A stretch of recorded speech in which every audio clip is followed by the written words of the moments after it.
Hey everybody, it's Kayla from 32 Flavors. Today I just wanted to do a quick video on how to create birch trees using the card scrape method. So I basically just have a piece of like white office paper and just drawing these lines with a ruler, and I don't have to use a ruler, but it's just easier, it's quicker. Because trees are imperfect, and it makes it a lot easier just to kind of do whatever you want, because trees are, again, there's no right or wrong way to do a tree because they're all different and crooked, but some people like to stylize them and make them more straight, so it kind of fits with what we're doing here. So as you can see, I'm just drawing the branches. Branches are a little tricky. They start out wider at the base, and as you go up, you kind of create like a Y shape. I'm just erasing here. And I actually want to do branches as another tutorial sometime.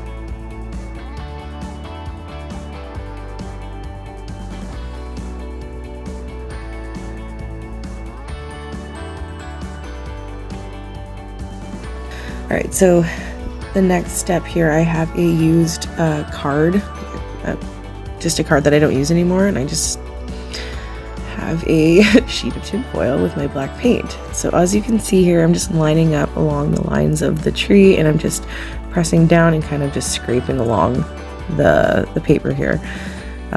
Eventually you're gonna run out of paint and I'll need to reload, but it does help to turn the pages around to suit whatever is comfortable for you, so you don't get paint all over yourself. But you just kind of use the pencil line as a guide. You kind of just press down and scrape. Press down and scrape. It takes a little bit of practice, but eventually you get the hang of it. Really like the way it looks. You're never going to have the same result. It's always going to be different.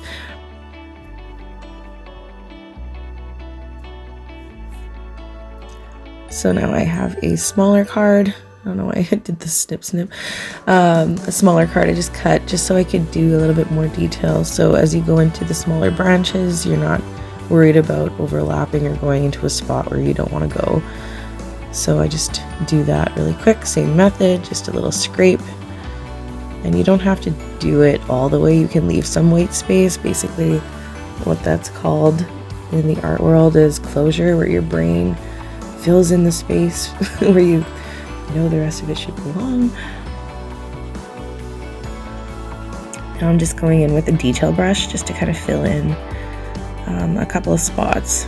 There are areas where the branch meets the tree trunk where it's usually a lot darker because of the shadows. I'm just kind of dry brushing. I'm not using any water on my paintbrush right now. I'm just dry brushing the details in. So I'm going to try to make this a little bit darker here. Try to fill it in a bit just to give it a little bit more depth, shadow. Now up here, I did wet my brush a little bit just to help it glide a little bit more smoothly on the paper.